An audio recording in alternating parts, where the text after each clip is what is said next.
grew up believing family meant everything. My parents, Richard and Susan, always said blood came first, but I learned the hard way that some people only love you when you're useful.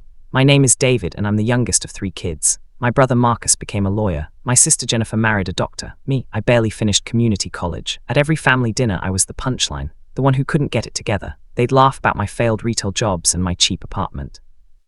I smiled through it all because I thought that's what family does. You take the hits and keep showing up. But everything changed the day I asked for help with my business idea. If you're watching this video, please like, subscribe to the channel, and tell me in the comments where you're watching my family story from.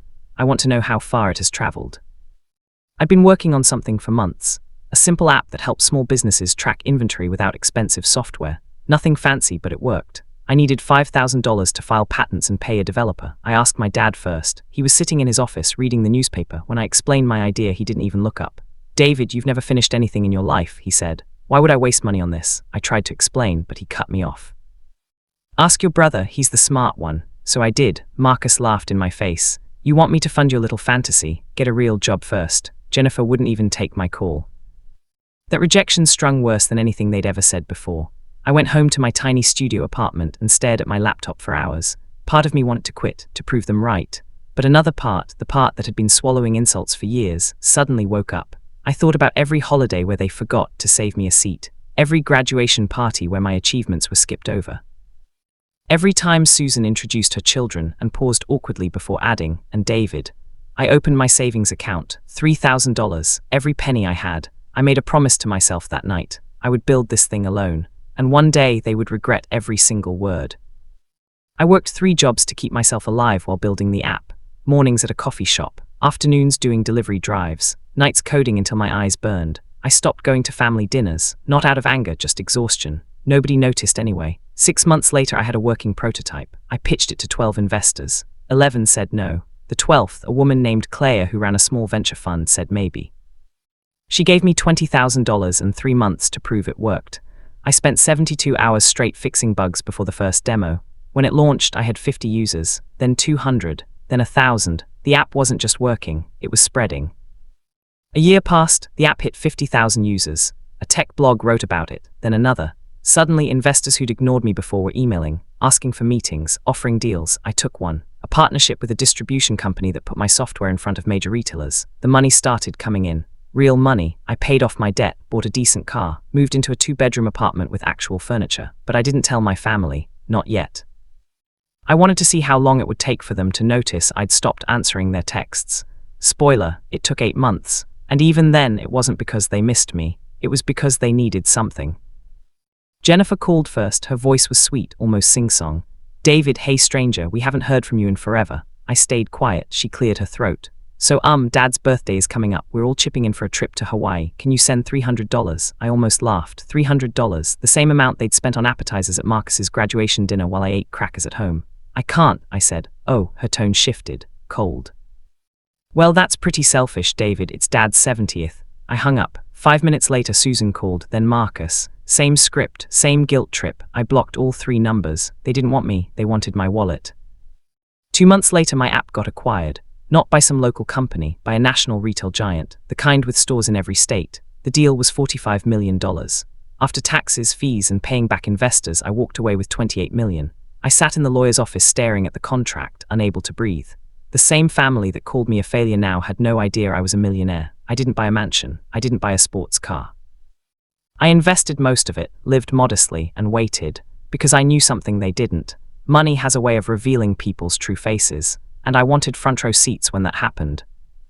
The news broke 6 months later. A business magazine ran a feature on young entrepreneurs. My face was on the cover. From food delivery to fortune, how David Chen built a $90 million empire.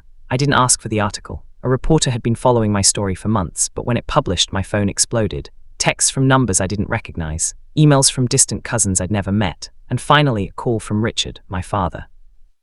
"David," he said, his voice shaking, "I saw the article. I had no idea. I let the silence sit between us. We're so proud of you, son. Your mother and I always knew you had potential." I smiled, bitter and sharp. "Did you?"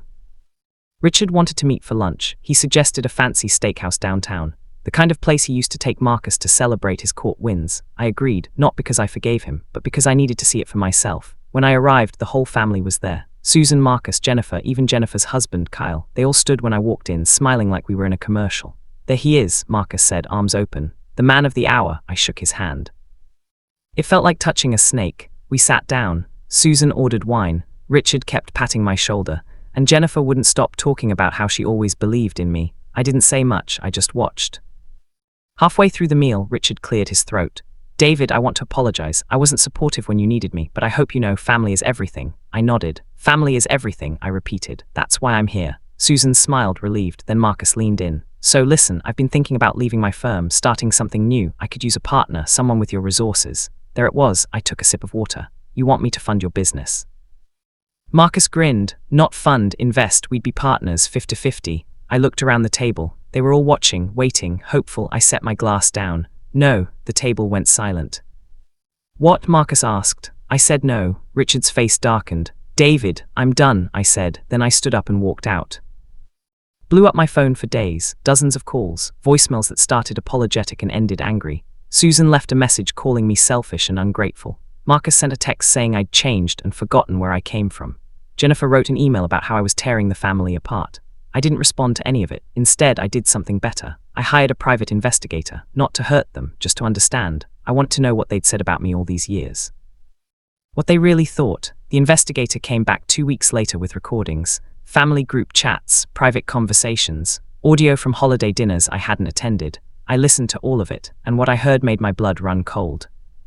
Recording, Susan and Jennifer were talking on the phone. He actually thinks he's successful, Jennifer said, laughing. It's one lucky app, he'll be broke again in a year. Susan agreed. David's always been delusional. Remember when he thought he'd be a musician? They cackled. In another, Marcus told Richard, if he doesn't give me money, I'll find a way to take it. He owes us. Richard didn't disagree. There were dozens more. Years of mockery, jokes about my weight, my clothes. My intelligence. They'd never believed in me. They'd tolerated me. And now that I had money, they saw me as a resource. Not a son, not a brother, a piggy bank. I saved every file. I decided to cut them off completely. No calls, no visits, no explanations. I changed my number and moved to a new city 3 hours away.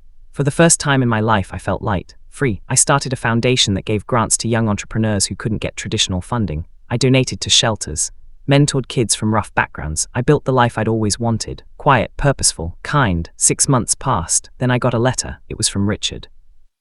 The handwriting was shaky. He said he was sick, stage 4 cancer. He wanted to see me before he died. He said he was sorry. He said he loved me. I stared at that letter for 3 days. Part of me wanted to go. Part of me wanted to burn it. I went to see him not because I forgave him, but because I needed closure. Richard was in a hospital bed, thin and pale. Susan sat beside him, her eyes red. When I walked in, she stood up and tried to hug me. I stepped back. I'm here to talk to him, I said. Richard smiled weakly. David, you came. I sat down. You said you wanted to apologize. He nodded. I wasn't a good father, I see that now. I pushed you away when you needed me most. I'm sorry. I looked at him for a long time. Do you remember what you said when I asked for $5,000? He frowned. No, you told me I never finish anything, that I should ask Marcus, the smart one. His face crumpled. I was wrong.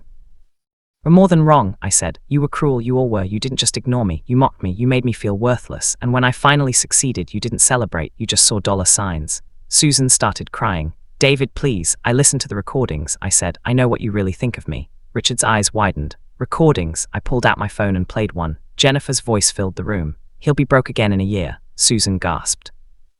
I played another. Marcus, if he doesn't give me money, I'll find a way to take it.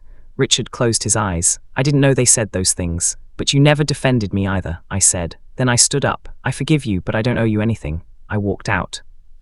Richard died 3 weeks later. I didn't go to the funeral. I sent flowers with a card that said, rest in peace. Nothing more. Marcus called me afterward, furious. You didn't even come say goodbye. What kind of son are you? I hung up. Then I did something I'd been planning for months. I bought the house they grew up in. The one Richard had been forced to sell to pay for medical bills. It was going into foreclosure. I paid cash. Then I turned it into a community center for at-risk kids. Free tutoring, job training, meals. I put a plaque by the door, in memory of those who never gave up on themselves. Marcus heard about it and lost his mind. He showed up at my office, screaming. Security escorted him out. Jennifer tried a different approach. She wrote me a letter, a long, tearful apology. She said she'd been jealous, that she'd always felt overshadowed by Marcus and took it out on me. She said she wanted to rebuild our relationship. She asked if we could meet for coffee. I didn't respond. A month later, she showed up at the community center. She tried to hug me. I stepped back. What do you want, Jennifer? I want my brother back, she said, crying. I miss you. I looked at her. Really looked, she wasn't lying, but she wasn't fully honest either. You missed the idea of me, I said. The version that made you feel better about yourself. That person doesn't exist anymore. She left without another word. Years passed, my net worth hit 91 million. I stayed out of the spotlight, ran my businesses quietly, funded scholarships, lived simply. One day I got a message from a lawyer. Susan had died, heart attack, she left a will. Everything was split between Marcus and Jennifer. I wasn't mentioned, not even a sentence. The lawyer said she'd written a letter for me though. I opened it. David, I know I failed you. I hope one day you can forgive me. I loved you even if I didn't show it well. Mom, I folded the letter and put it in a drawer. I didn't cry. I didn't feel relief. I just felt done. The people who were supposed to love me unconditionally had made love conditional, and I'd moved on. I met someone, her name was Rachel. She was a teacher, kind, funny. She didn't care about my money, didn't even know about it until months into dating. When I finally told her, she just shrugged. That's nice, she said, but I fell for the guy who helps kids at the center, not the guy with a bank account. We got married 2 years later. Small ceremony, close friends only. No family, because I'd built a new one. People who chose me, who saw me. Rachel's parents treated me like a son. Her brother became my best friend. I finally understood what family was supposed to feel like. It wasn't about blood. It was about showing up, about seeing someone's worth before the world validated it. My biological family never did that.